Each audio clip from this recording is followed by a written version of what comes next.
Vous êtes sur TV5 Monde, soyez les bienvenus dans ce nouveau numéro de Kiosque. Ravi de vous retrouver. Au sommaire, ce dimanche, à une semaine du second tour de la présidentielle, Emmanuel Macron, Marine Le Pen, deux visions de la France s'opposent. La campagne de l'entre-deux tours est-elle à la hauteur des enjeux? Les jeux sont-ils faits? Dimanche dernier, les électeurs ont fait exploser le paysage politique traditionnel. Le bipartisme est-il enterré en France?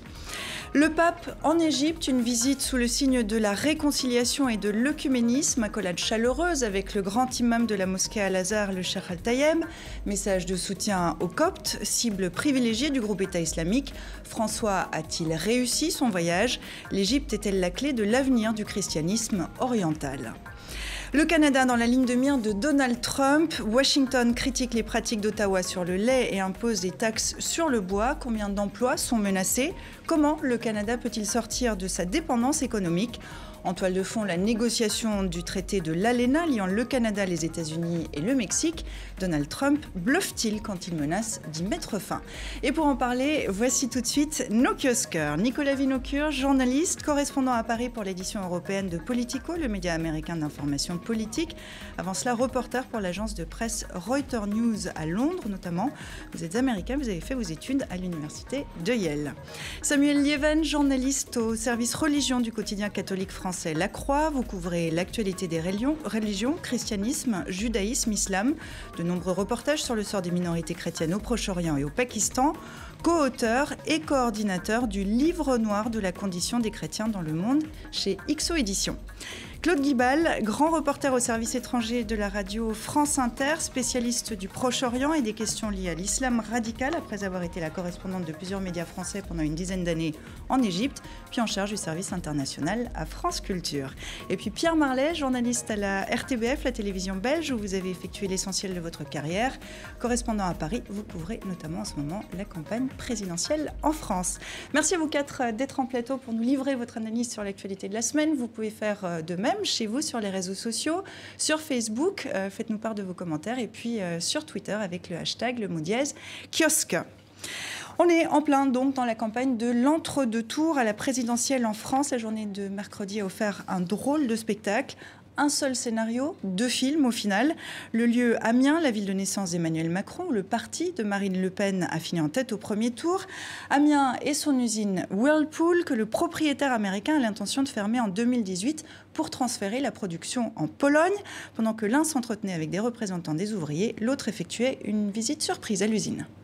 Pourquoi ne pas aller au contact des salariés à l'usine? On va là voir les représentants des salariés, comme je m'y étais engagé.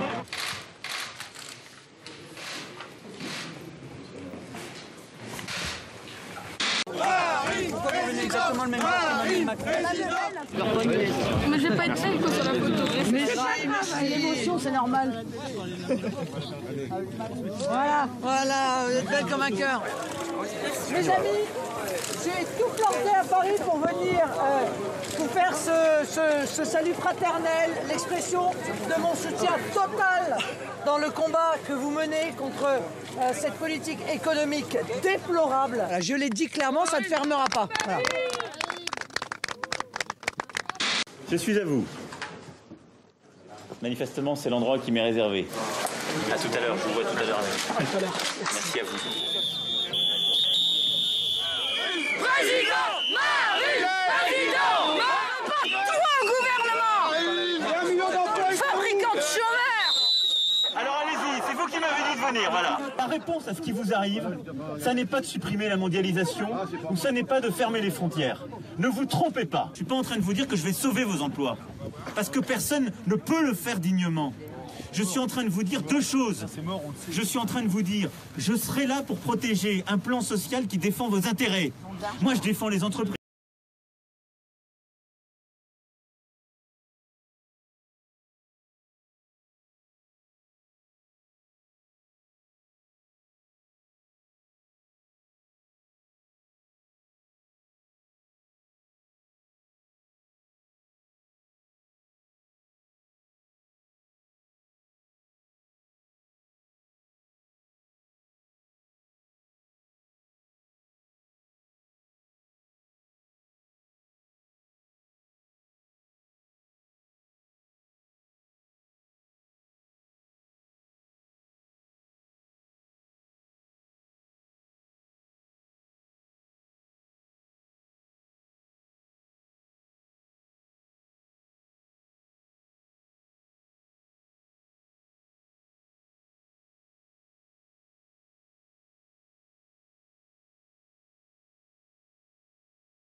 Il est professeur à l'École polytechnique fédérale de Lausanne.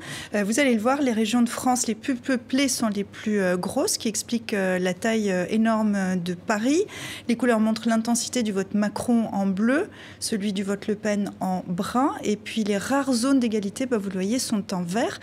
Quel commentaire ça vous inspire, Pierre, quand vous voyez cette carte ? Deux France qu'on ressent très fort, la France des villes, la France des campagnes. Je crois que c'est à 22h30 dimanche que dans les comptages du ministère de l'Intérieur que Emmanuel Macron est passé devant Marine Le Pen. Donc je ne parle pas des projections en termes de sondage, je parle en termes de dépouillement. Pourquoi ? Parce qu'on vote dans les villes jusqu'à 20h, que le dépouillement prend plus de temps et que c'est donc bien ce vote des villes qui fait qu'Emmanuel Macron arrive en tête. Et c'est vraiment frappant. J'ai épluché un petit peu, je me suis amusé à regarder un petit peu dans le détail, même dans les zones où Marine Le Pen l'emporte largement. En fait, dès qu'on est dans une ville de plus de 20-30 000 habitants, on retrouve Macron et Mélenchon. Et Marine Le Pen est nettement derrière. Et par contre, quand on est dans les campagnes, hormis toute la zone ouest de la France, la Bretagne, l'Aquitaine, etc., où là, il y a un vote en faveur d'Emmanuel Macron et de Jean-Luc Mélenchon, ce sont des vieilles terres plutôt radicales de gauche ou chrétiennes de gauche.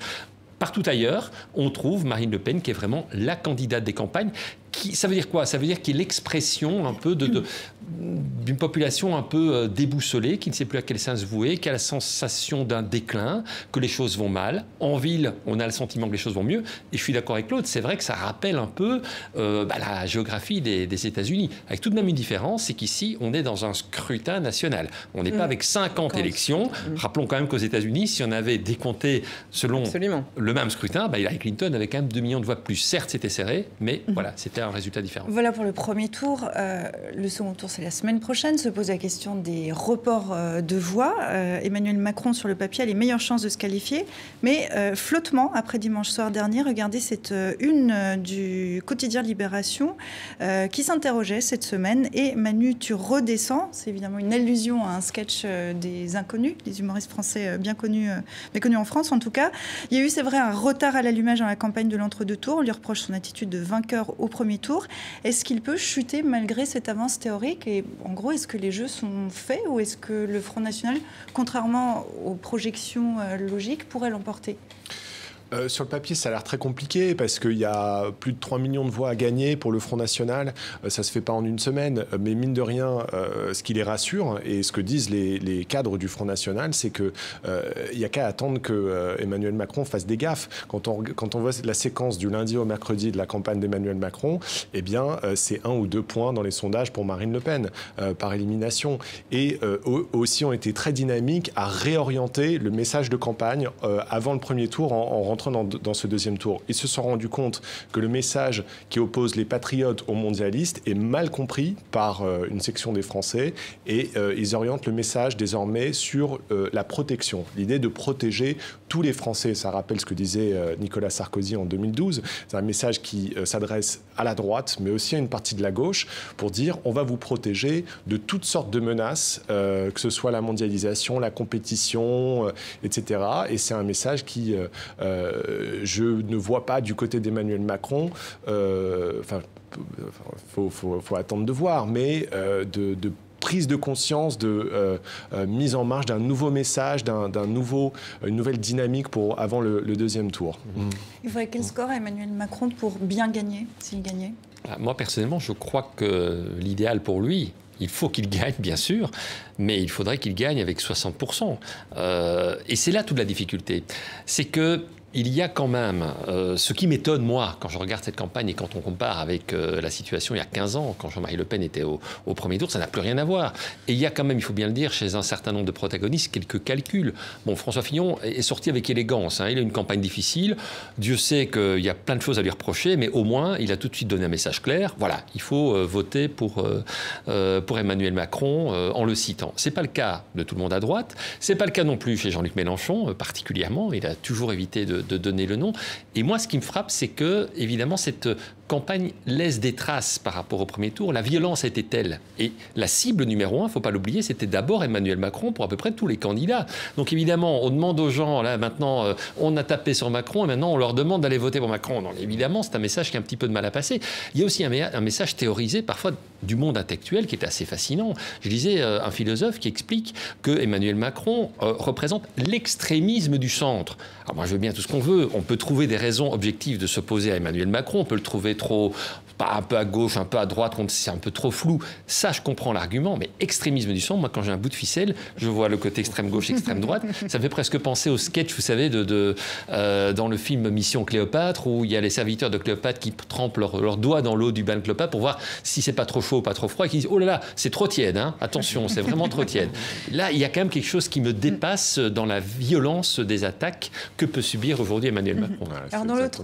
allez-y. Oh non, j'allais dire, c'est exactement ça. On voit finalement un grand mal pour énormément de personnes à dire ouvertement on va se mettre derrière Emmanuel Macron parce qu'on l'a tellement tapé dessus de la droite à la gauche et ces gens se sentent trahis par leurs candidats, se sentent trahis par Fillon et trahis par Mélenchon. Et quand vous avez en plus les candidats qui n'appellent pas à voter clairement en faveur de Macron, eh bien le Front républicain s'effiloche et vous avez en plus des intellectuels qui émettent des doutes sur l'intérêt de cette campagne et beaucoup moins de messages pour condamner ce que représente Marine Le Pen. C'est quand même frappant. Comme si c'était les deux mêmes mots. Ouais. Voilà. Alors Marine Le Pen, on va s'y intéresser, puis on va s'intéresser au Front National aussi. Elle est aux portes du pouvoir. Elle a annoncé le nom de son possible Premier ministre. Il s'agit de Nicolas Dupont-Aignan de Debout la France, qui s'est rallié au Front National.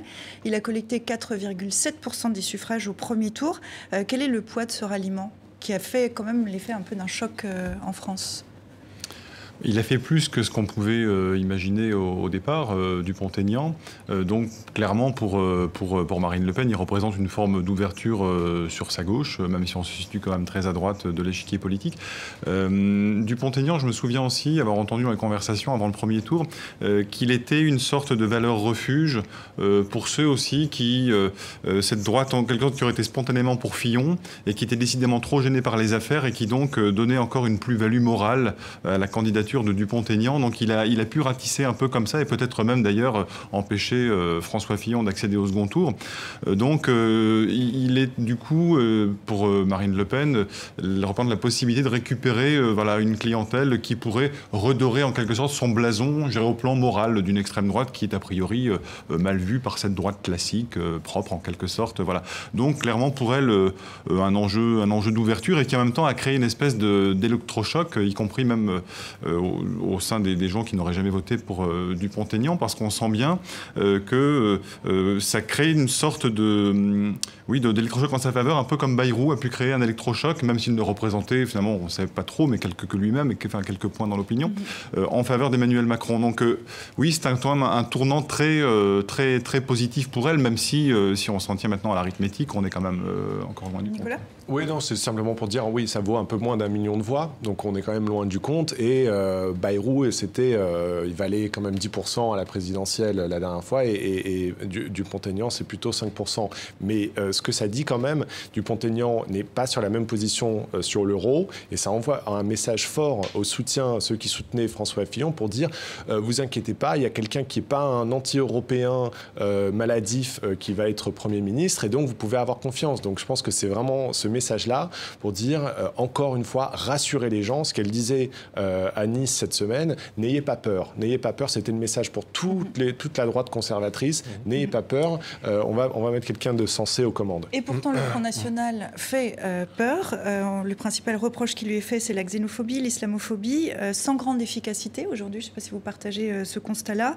En 2002, on se rappelle que de grandes manifestations avaient eu lieu quand Le Pen père était arrivé au second tour de la présidentielle. Pourquoi c'est différent aujourd'hui ? Parce que, quelque part, on s'est accoutumé à un Front National très haut.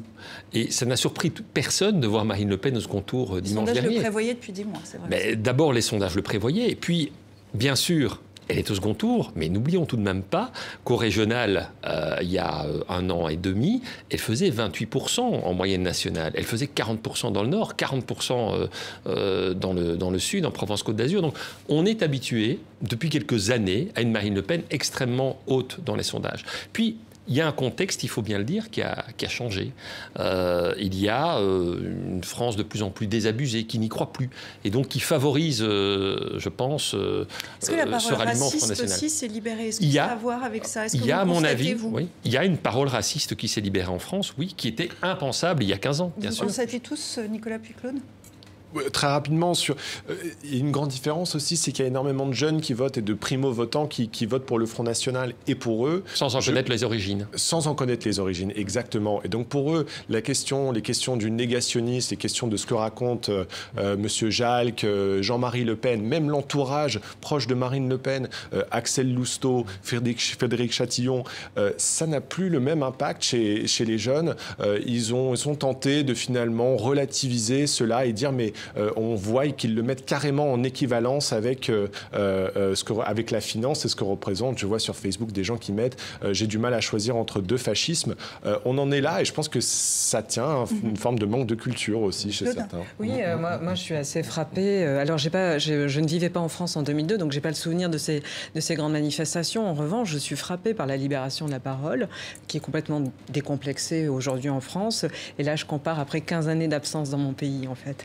Et ça m'a frappé aux États-Unis pendant la campagne l'an dernier de pouvoir entendre un discours qui s'était totalement banalisé. Et là, moi, ce que je perçois de la campagne française, c'est des choses soit qui sont dites, soit qui sont sous-entendues. C'est vrai que chaque fois j'entends, excusez-moi, mais Emmanuel Macron, banquier chez Rothschild, j'ai fait des études d'histoire, tout de suite, ça résonne de façon extrêmement violente chez moi. Et il y a tout un tas de choses comme ça où j'ai l'impression que finalement, on réactive des vieux marqueurs qui existent, malheureusement, dans la société française. Dieu merci, heureusement, je pense qu'ils ne sont pas majoritaires. Mais ça réactive toute une sale colonne vertébrale de l'histoire de France. Et voilà, et les angoisses et les peurs légitimes, économiques, sociales, la désindustrialisation, tout un tas de choses vient de se greffer là-dessus. Et je pense que chez beaucoup de gens, c'est même pas conscient, mais il y a une libération du discours, et y compris chez les politiques et chez les intellectuels, qui est aujourd'hui inquiétante. Violence verbale? D'où la réponse d'ailleurs d'Emmanuel Macron, qui est quand même de mettre vraiment l'accent, la pédagogie pure sur Oradour-sur-Glane, le mémorial de la Shoah. Donc on sent bien qu'il essaie d'insister sur les fondamentaux, mais est-ce qu'aujourd'hui ces fondamentaux, par manque de culture historique, comme on l'a souligné, est-ce qu'ils atteignent vraiment leurs objectifs? Alors je pense que ça parle en tout cas au public plus âgé. Et donc on parlait tout à l'heure vous en parliez du vote en faveur de François Fillon, qui est plutôt un vote âgé. Et donc c'est quelque chose de très important pour les reports de voix. Je pense que pour l'électorat Fillon, ce qui fait peur quand même autour de Marine Le Pen, c'est quand même le rappel du passé, parce que c'est l'électorat plus âgé, donc qui est plus proche de la guerre, voilà, ce dont Nicolas parlait, ça parle un petit peu plus. Les marqueurs idéologiques très à droite parlent un peu plus. Il y a une deuxième chose qui fait peur, c'est la sortie de l'euro, parce que c'est un public qui généralement a un petit patrimoine ou un gros patrimoine et qui n'a pas envie de brader ça. Alors d'où l'inquiétude qu'on peut avoir avec le ralliement de Dupont-Aignan, moi, c'est pas tellement les 4,7% qui sont peut-être un peu symboliques au niveau du ralliement, parce que ça brise le cordon sanitaire, mais j'ai l'impression qu'il y a quelque chose qui est en train de se mettre en place avec le ralliement de Dupont-Aignan, de faire un moratoire, de dire, bon, la sortie de l'euro, on verra plus tard. Ça permet à Marine Le Pen de dire, c'est pas moi, mais vous comprenez, j'ai dû faire un accord avec quelqu'un d'autre, et donc, je mets en parenthèse ça, et ça, c'est une manière de faire moins peur à cet électorat-là. Et réponse de ce second tour de la présidentielle en France, c'est exactement dans une semaine, plus qu'une semaine ou encore une semaine, selon comment on se positionne.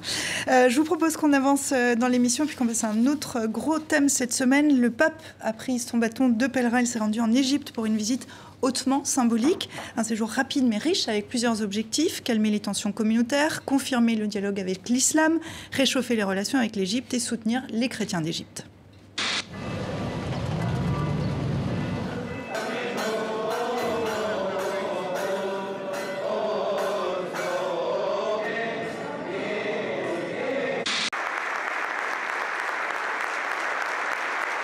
L'Égypte démontre qu'il est possible de croire et de vivre en harmonie avec les autres, en partageant avec eux des valeurs humaines fondamentales et en respectant la liberté et la foi de tous. Relancer le dialogue religieux entre l'Église catholique et l'institution Al-Azhar était une étape historique.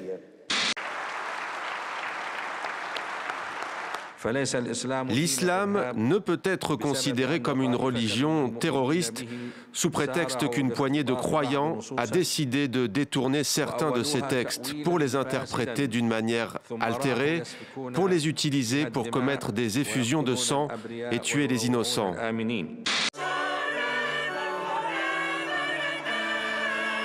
N'ayez pas peur d'aimer tout le monde, vos amis comme vos ennemis, car la force et le trésor du croyant résident dans une vie d'amour.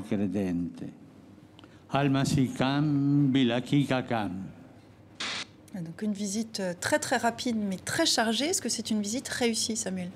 Oui, c'est une visite réussie qui s'est préparée quand même dans la précipitation, qui était courte, 24 heures, qui n'avait donc pas pour ambition de résoudre tout le problème du dialogue interreligieux. Mais il fallait cette étape-là, il fallait ces images-là pour pouvoir effectivement envoyer une sorte de contre-signal après une décennie qui a quand même été particulièrement rude au Proche-Orient. C'est pas le premier pape qui tente un rapprochement islamo-chrétien. C'est quand même préparé grosso modo depuis une cinquantaine d'années, que c'est vraiment dans les tuyaux de l'Église catholique, grosso modo depuis le Concile Vatican II, qui dans les années 60 a consacré ce principe d'un rapprochement, d'un dialogue entre religions. Le pape, il n'est pas le seul non plus à y penser, à y travailler, parce qu'il y a tout, évidemment des conseils, des équipes qui y travaillent sur place comme au Vatican. Mais voilà, il fallait en quelque sorte instituer cet échange de paroles entre deux personnalités qui, grosso modo, au niveau mondial, cristallisent la lumière, c'est-à-dire du côté chrétien, même s'il ne représente que la moitié de la chrétienté mondiale, le pape, chef des catholiques, de l'autre, l'imam d'Al-Azhar, qui certes n'est pas le pape des musulmans, ça n'existe pas, le pape des musulmans. Il y a à peu près autant de musulmans qu'il y a, d'islam qu'il y a de musulmans du Maroc à l'Indonésie.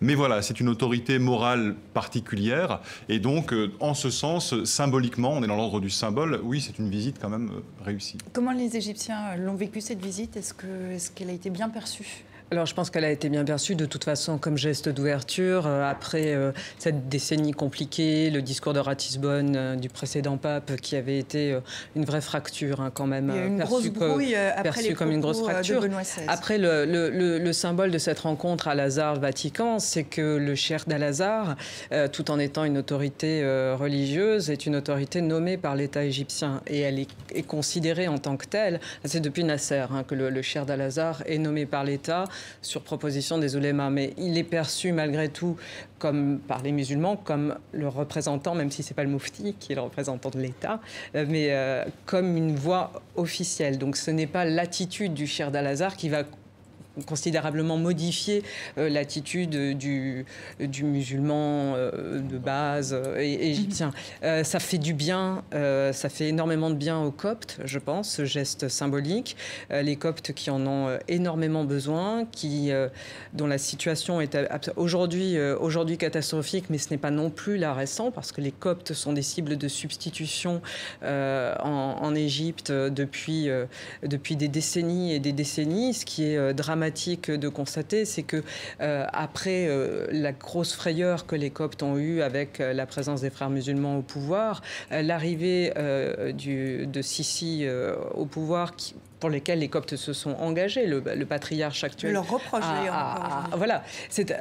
Et donc reproduit une question qui se pose aujourd'hui pour tous les chrétiens d'Orient, à savoir que les chrétiens sont pris quelque part en otage par des pouvoirs qui les instrumentalisent et des opposants au pouvoir et des djihadistes, etc., qui jouent sur la question des chrétiens pour délégitimer quelque part le pouvoir en place en l'obligeant à se poser en tant que protecteur des minorités. C'est aussi grâce à ça que des Moubarak, des Sisi, des Bachar al-Assad, etc., apparaissent à nos yeux d'occidentaux comme des moindres mal parce qu'ils sont les protecteurs des opprimés. Et ça fait des chrétiens, je trouve, des cibles tellement vulnérables dans ces processus qu'il faut regarder à l'échelle d'un pays, à l'échelle d'une région, aujourd'hui complètement dingue. La question qui se pose aujourd'hui en Égypte sur les chrétiens, c'est leur citoyenneté. C'est-à-dire qu'ils ne sont pas traités comme des citoyens. Ils ont moins de droits que ils ont moins de droits et ils ont quelque part ce statut population protégée, de population à protéger, pas d'Égyptiens à 100%. Et ça les fragilise. Samuel ? Oui, c'est vrai que c'est un lourd héritage. Les chrétiens étaient les dhimmis dans l'espace ottoman, dont l'Égypte faisait autrefois partie. Donc, effectivement, n'ayant pas les mêmes droits que les musulmans. Et aujourd'hui, c'est vrai, ils sont par exemple, pas accès à un certain nombre de carrières dans l'administration, dans l'armée, etc. Et donc, ils sont déjà victimes d'un régime de discrimination lourde auquel s'est ajoutée ces dernières années cette salve d'attentats de plus en plus meurtriers. Et donc, ils avaient effectivement besoin de ce soutien. Alors le pape avait déjà voulu se rendre en Irak en 2014, on avait manifesté l'envie pour des raisons de sécurité évidentes, ça n'a pas été possible. Du coup, l'Égypte, qui est quand même, même si les chrétiens sont en difficulté, la principale réserve de chrétiens aujourd'hui au Proche-Orient, c'est la plus importante communauté chrétienne au Proche-Orient, ils sont une dizaine de millions, ce qui est énorme par rapport aux communautés résiduelles dans les autres pays. L'Égypte devient du coup ce pays où il était possible de la part du pape d'adresser ce geste en direction des chrétiens, tout en essayant, exercice d'équilibriste, de ne pas se mettre à dos l'islam et au contraire même d'engager avec lui ses représentants, du moins les plus représentatifs, dans cette lutte contre le radicalisme et la violence.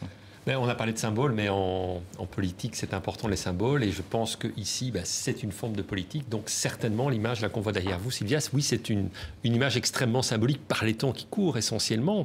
Et il faut bien reconnaître que le pape François a quand même quelque chose de fascinant, parce qu'il a ce côté, pèlerin, qui a toutes les audaces, qui donne une fraîcheur, malgré son âge, qui rappelle un peu ce que fut Jean-Paul II dans les années 80, mais sans tout le conservatisme qui restait adossé à Jean-Paul II. Ici, il a quand même fait un discours inouï qui parle à tout le monde. Il est allé jusqu'à dire dans sa visite en Égypte qu'il valait mieux quelque part être un non-religieux, ne pas avoir de foi, plutôt que d'être hypocrite si l'on était catholique. Donc c'était que la religion, c'est pas une question de rite, c'est pas une question de tradition, c'est d'abord une question d'engagement, de charité, d'humanité. Donc c'est vrai que c'est un message qui parle à tout le monde, bien au-delà de la sphère catholique. Et je pense qu'effectivement, le pape François est quelqu'un qui restera dans l'histoire de ce début du XXIe siècle. Alors il a également rencontré, parce qu'il y a eu plusieurs rencontres, on l'a vu, une autre était importante également, ça concernait le dialogue entre chrétiens avec l'Église orthodoxe. Il a donc rencontré le patriarche copte Tawadros II. Ensemble, ils ont prié dans une église du Caire. On voyait les images tout à l'heure. C'est une église qui a été touchée en décembre par un attentat du groupe État islamique. Autre attentat, il y a 3 semaines, qui visait des églises à Tanta et Alexandrie, là aussi revendiqué par le groupe État islamique. Pourquoi ce message de soutien est si important? Est-ce qu'en filigrane, il y a aussi cette idée qu'il faut éviter cette fuite des Coptes d'Égypte? Alors c'est vrai que les Coptes partent depuis longtemps d'ailleurs, et de façon régulière. Stratégiquement, c'est important qu'il reste une forte communauté copte en Égypte. De toute façon, les responsables religieux, mais c'est vrai pour tout le Proche-Orient, essaient de retenir leur communauté. Ils ont très peu de moyens pour le faire. Ils n'ont pas de police, ils n'ont pas d'armée, ils n'ont pas de moyens de contrôler, ils n'ont pas décidé à la place des gens. Mais voilà, donc il y a ce mouvement d'émigration très important. L'Égypte, pour vider l'Égypte de ses Coptes, il faudrait quand même un certain nombre d'années. Donc, je veux dire, la présence copte en Égypte en soi n'est pas menacés à court terme, mais évidemment ils partent beaucoup.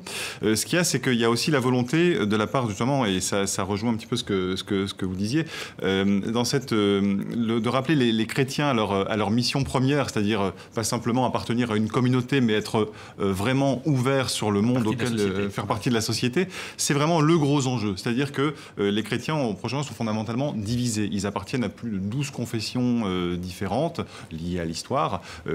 Les Coptes, en plus, en Égypte, sont quand même relativement fermés sur eux-mêmes depuis un certain nombre de siècles. Donc, il est important, effectivement, que cette église puisse s'ouvrir. Avec Tawadros II, c'est un peu plus le cas que ça ne l'était auparavant. Donc, il s'agit, en question, d'ouvrir cette communauté, sachant qu'effectivement, on a affaire à un terrain très divisé entre chrétiens eux-mêmes. D'ailleurs, c'était le message qu'avaient déjà envoyé les évêques de la région qui avaient été réunis en 2012.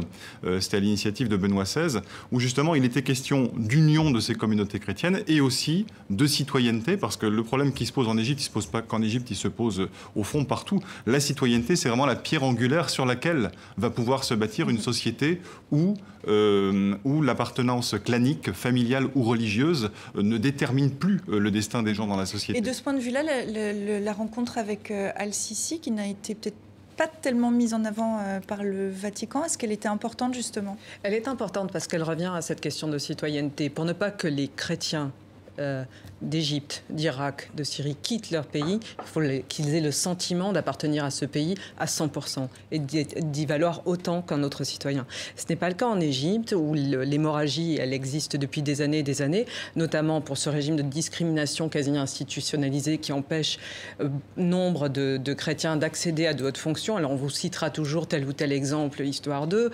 On vous dira toujours, mais il y a plus de chrétiens aujourd'hui au Parlement égyptien qu'il n'y en a eu. Ils sont 36, ça reste quelque chose de très symbolique. On vous dira que Sisi se rend à la messe de minuit, ce qui est un geste symbolique très fort que n'avait pas fait son prédécesseur. Donc il y a des améliorations. On va vous parler de cette loi sur la construction des églises, qui est quelque chose dont on a beaucoup parlé l'an dernier en Égypte, qui était censé enfin permettre aux chrétiens de pouvoir se doter de bâtiments de culte, alors qu'avant c'était extrêmement compliqué. Cela ne venait que par autorisation du président de la République, y compris pour rénover des bâtiments. Cette loi est en fait en soi une loi discriminatrice, puisque la question ne se pose pas pour les mosquées. Or, pour les églises, il va falloir faire des églises au prorata du nombre de fidèles dans un coin pour savoir si l'église, elle va faire 10 mètres carrés ou 50. Ça rappelle des débats qu'on peut avoir en Europe. Et donc, du coup, comment faire pour que les chrétiens ne partent pas? Il faut pouvoir leur assurer la garantie d'être sains et saufs dans leur lieu de culte. Les attentats qui ont eu lieu sur des lieux de culte énormes, visibles, qui devraient être sécurisables. Le dernier avait lieu, il y avait le patriarche qui était. Enfin, on est quand même dans un truc de dingue. Quand les Égyptiens coptes disent qu'ils ont le sentiment de ne pas être protégés, la question doit se poser. Quand ils sont obligés de quitter le Sinaï parce que depuis février, ils sont des cibles désignées en tant que telles par l'État islamique qui dit qu'il faut s'en prendre aux coptes et qu'ils fuient et qu'il n'y a pas de structure d'accueil pour les accueillir et pour leur permettre de vivre, la question, elle se pose de cette citoyenneté. Pour conclure, est-ce qu'on peut résumer comme ça en disant que l'avenir des Coptes en Égypte, c'est aussi l'avenir du christianisme oriental ? L'avenir du christianisme oriental, mais pas justement sur une approche qui soit communautariste. C'était que la présence des chrétiens au Proche-Orient est, je dirais, l'une des chances uniques que cette région peut saisir pour construire demain la démocratie, la citoyenneté, le pluralisme. Et qu'en se vidant de ces chrétiens, cette région va finalement se court vers le risque d'une sorte de monolithe totalitaire dont on a la pointe avancée avec l'État islamique et ce qu'il a commis en Syrie et en Irak. Donc voilà quel est l'enjeu aujourd'hui de parvenir effectivement à assurer la pérennité de ces chrétiens. C'est en ça que la visite est symbolique. C'est tout de même la première visite d'un pape depuis 17 ans en Égypte. Et puis c'est assez symbolique de voir que finalement le défenseur des chrétiens, c'est un pape qui est normalement, comme vous l'avez rappelé, le chef des catholiques et non pas des coptes, mais qui aura une telle importance dans l'Église que, bien entendu, il est bien au-delà de sa stricte mission du Vatican. Pour conclure, le mot de la fin pour vous, Claude, s'il fallait résumer du coup alors cette visite et ce qu'on peut en attendre dans les mois, dans les années qui viennent. C'est très difficile de se projeter, mais en tout cas, c'est une visite qui est évidemment positive parce qu'elle renvoie du message de l'Église, évidemment positive parce qu'elle renvoie de l'invitation d'Al-Azhar. Il y a là-dessus, je crois de toute façon, qu'à se réjouir de main tendue, de discussions ouvertes, de lieux de rencontres et du symbole. Finalement, on en rit du symbole, on le minimise, mais aujourd'hui, à l'heure des faits alternatifs et de tout ça, le symbole est énorme. Et là-dessus, je pense que de toute façon, le message qui est envoyé aux communautés chrétiennes du Proche-Orient est essentiel. Et le pape qui est aux affaires depuis 4 ans, ça serait un bon sujet également, puisqu'il est toujours apprécié par les fidèles, un petit peu moins à l'interne, mais ça serait l'objet d'un autre débat lors d'un prochain kiosque. À l'extérieur qu'à l'intérieur. Voilà, qu'à l'intérieur. Ce qui pourrait nous rappeler un certain nombre de dirigeants, d'autres dirigeants. Ce n'est pas le cas de Donald Trump, on va y venir. Donald Trump, qu'on soupçonne vraiment désormais et sérieusement d'avoir le Canada dans sa ligne de mire. Jusqu'ici, le président américain avait concentré ses attaques contre le commerce international sur la Chine et sur le Mexique. Washington critique désormais les pratiques d'Ottawa sur le lait, impose des droits de douane sur les importations de bois. Ça chauffe entre les deux voisins. Du bois canadien taxé à 20% par les États-Unis, Washington évoque une concurrence déloyale. En 23 ans, l'ALENA, le traité de libre-échange nord-américain, n'avait jamais connu cela. Tout le monde trouve le Canada magnifique, et moi aussi. J'aime le Canada. Mais pendant des années, ils ont été plus rusés que nos politiciens, vous le savez. Et le coup de semonce du président pourrait aussi concerner les importations de lait ou d'acier. Donald Trump avait dénoncé le libre-échange durant sa campagne. En le voyant passer aux actes, l'inquiétude du Premier ministre canadien se fait palpable. Une perturbation comme le fait de résilier l'ALENA, même si cela serait théoriquement bénéfique à long terme, serait très douloureux à court et moyen terme. Autre cible, le Mexique, partenaire essentiel pour les États-Unis. Les échanges entre les deux pays s'élèvent à près de 600 milliards de dollars par année. Alors, dirigeants mexicains et canadiens lancent un appel en direction de Washington. Ils m'ont appelé et ont dit, plutôt que d'annuler l'ALENA, pourriez-vous s'il vous plaît le renégocier ? Je les aime beaucoup. Je respecte beaucoup leur pays. Notre relation est très spéciale. Et j'ai dit, je vais retarder l'annulation. Cherchons un accord équitable. La menace semble pour l'instant porter ses fruits. Un premier test grandeur nature pour le promoteur immobilier devenu président des États-Unis. Quand les États-Unis éternuent, le Canada s'enrhume, paraît-il. On part tout de suite à Ottawa, où on retrouve notre confrère de Radio-Canada, Philippe-Vincent Foisy. Vous êtes le correspondant parlementaire dans la capitale fédérale. Bonjour Philippe-Vincent. Un grand merci à vous d'être avec nous en ce dimanche matin. Pour vous, la question qu'on se pose, c'est est-ce qu'une guerre commerciale est relancée entre les États-Unis et le Canada, ou est-ce que c'est la suite de cette guerre commerciale qui existe déjà depuis quelques décennies ?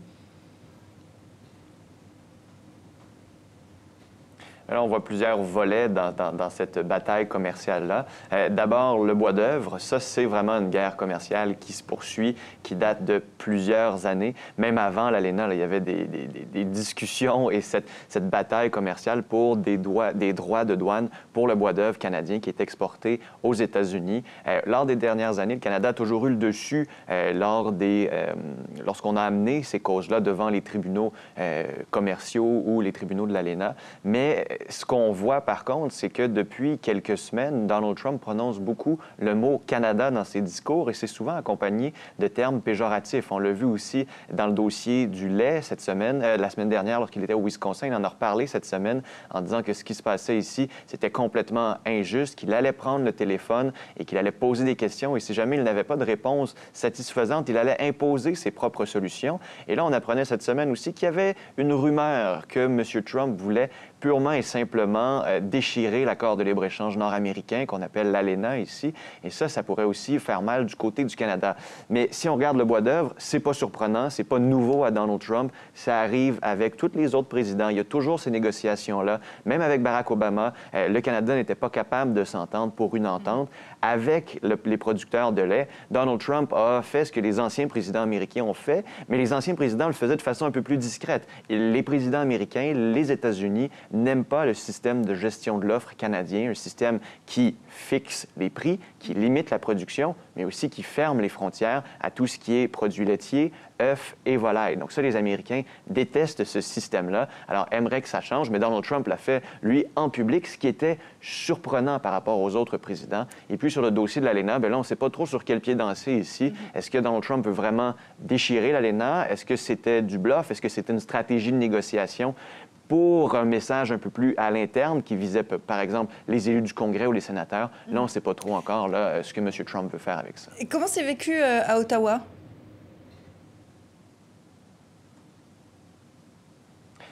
Bien, ici, tout le monde est un peu sur le qui-vive. Quand on voit Donald Trump, par exemple, à CNN faire un discours, on l'écoute, tout le monde l'écoute et tout le monde est un peu en train de se demander, bon, va-t-il parler du Canada? Est-ce qu'on va être obligé de réagir? Justin Trudeau, chaque semaine, doit réagir au moins 2-3 fois, peu importe où il se trouve au pays, à propos de ce que dit Donald Trump. Donc, ça occupe beaucoup d'énergie politique. Il y a une cellule au sein du gouvernement Trudeau aussi qui travaille sur ces dossiers-là de façon presque exclusive et on sent que l'énergie politique du gouvernement canadien est vraiment dirigée vers le sud. Chaque fois que les députés ne sont pas ici à Ottawa, la plupart des ministres donc, du cabinet de Justin Trudeau sont aux États-Unis. Cette semaine, on avait plusieurs ministres qui n'étaient pas nécessairement à Washington, mais qui pouvaient aller à New York, à San Francisco, afin d'essayer d'avoir la plus grande coalition possible si jamais, justement, M. Trump venait à prendre une décision qui nuirait aux intérêts commerciaux canadiens. On va avoir des coalitions parce que le libre-échange entre les deux pays n'est pas que négatif pour les États-Unis. Il y en a plusieurs qui bénéficient justement d'avoir des marchés, des biens, des services aussi à moindre coût. Alors Philippe Vincent, vous restez avec nous, vous intervenez évidemment dans la discussion. Je me tourne vers vous, Nicolas, vous êtes américain. Comment s'est vécu tout ça côté américain ?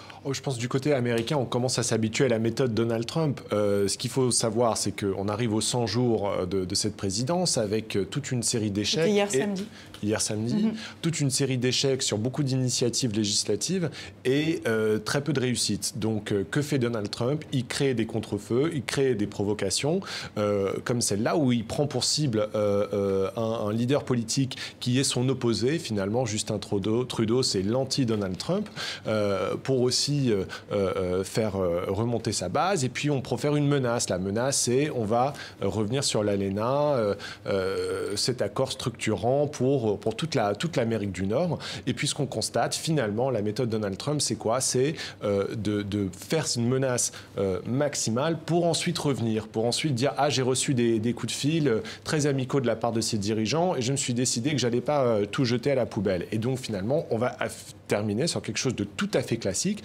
comme vous venez de le dire, une renégociation sur un ajustement sur quelques termes.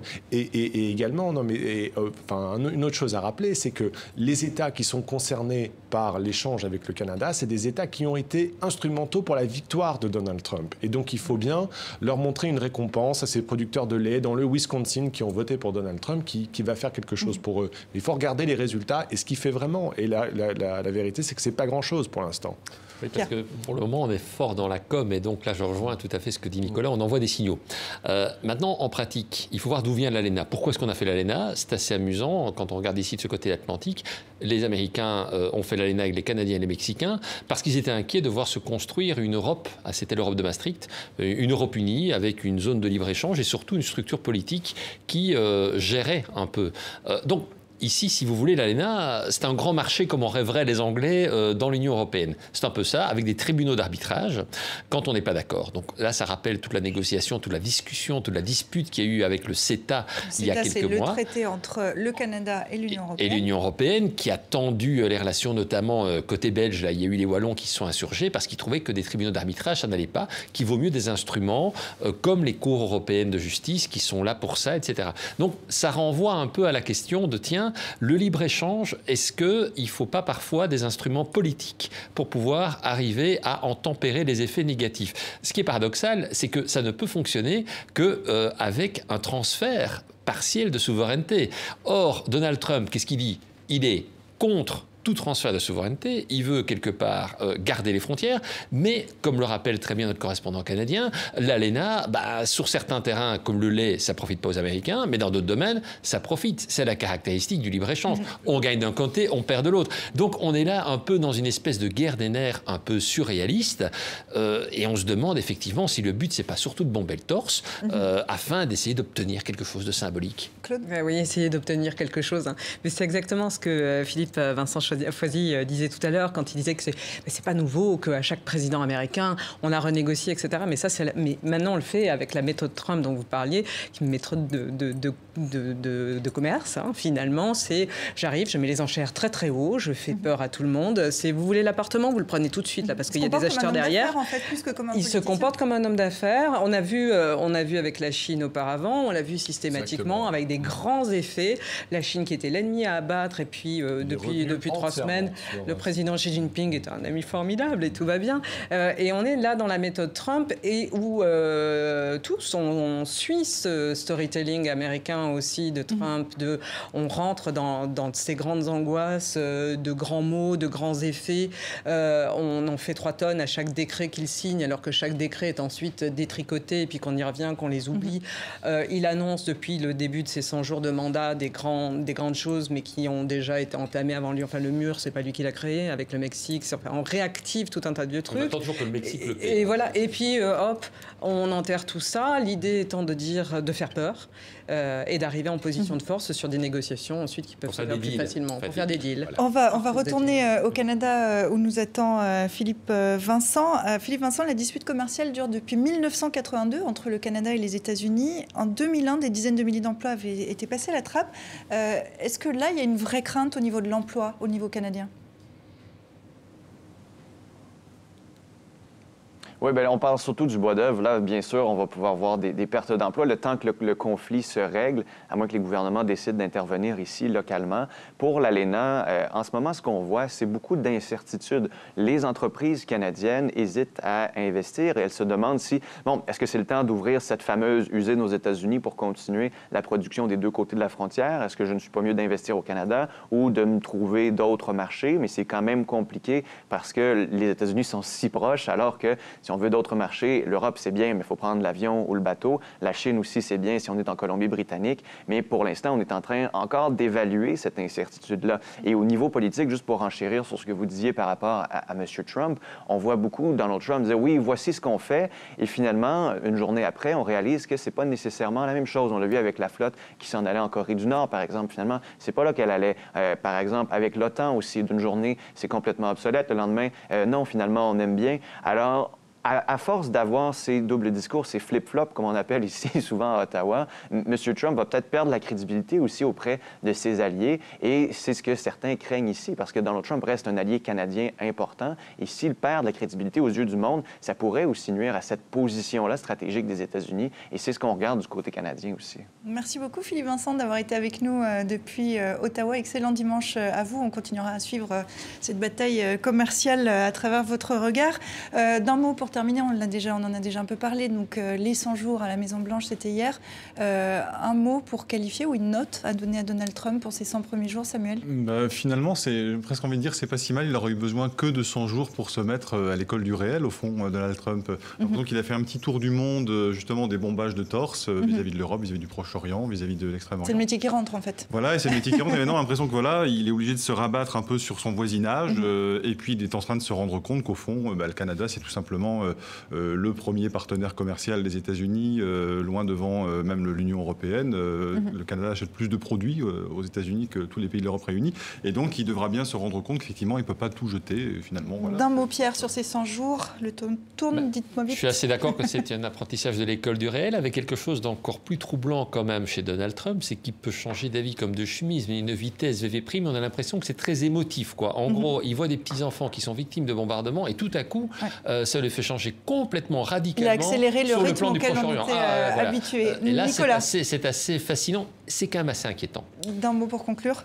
Je prendrais Donald Trump pour guide. Il s'est donné lui-même la note d'un C. Et dans le système américain, ça vaut peut-être 10-12. Moi, je lui donnerais peut-être 7 ou 8 sur 20. C'est quand même une série d'échecs. C'est 100 premiers jours. Claude, vous avez vu ce qu'il a dit dans une de ses dernières interviews, c'est que sa vie d'avant était quand même beaucoup plus simple. Hein. Il est effectivement là aujourd'hui. Peut-être celle des Canadiens aussi. C'est peut-être ce qu'on a retenu. Réel, à ne pas manquer, je vous le signale, TV5 Monde diffuse ce documentaire de Radio-Canada, Donald Trump, 100 jours à la présidence. Vous trouverez les horaires de diffusion pour votre zone géographique sur notre site internet tv5monde.com. On conclut comme toujours rapidement avec Dilemme. Et justement, sur ces 100 jours de Donald Trump à la Maison-Blanche, vas-y, souffle. En lieu et place des bougies, vous allez le voir, des torches. Ce sont celles que portent ces suprématistes blancs du Ku Klux Klan. Est-ce qu'on a vu l'image? Je crois que ce n'est pas le cas. Je vais essayer de vous les montrer au fur et à mesure le temps qu'on les retrouve. Le pape, on parlait du pape tout à l'heure. Le pape qui souhaite plus de dialogue avec les musulmans. Ma porte est toujours ouverte, dit-il. Et puis vous le voyez là, j'espère que vous arrivez à le voir. C'est un portique de sécurité puisque l'Égypte était évidemment sous haute protection après les attentats. D'un François à l'autre, il quitte la présidence de la France le mois prochain. François Hollande va faire ses adieux aux Français. Un cadeau de la part de tout le monde, ce parapluie pour un chef de l'État qui a souvent mouillé sa chemise sous des averses. Le gouvernement turc franchit une étape supplémentaire dans la censure et la répression. Les émissions télévisées de rencontres amoureuses sont interdites. Près de 4000 fonctionnaires ont été congédiés. Le site Wikipédia a été, lui, bloqué. On en parlait la semaine dernière de la situation en Turquie. Et puis le dernier dessin de dilemme. L'Allemagne interdit partiellement le port du voile intégral, notamment aux fonctionnaires. Et voilà, les Allemands viennent d'inventer le Bourmini. Merci Dilemme, merci à vous quatre d'être venus en plateau ce dimanche. Je vous dis à la semaine prochaine.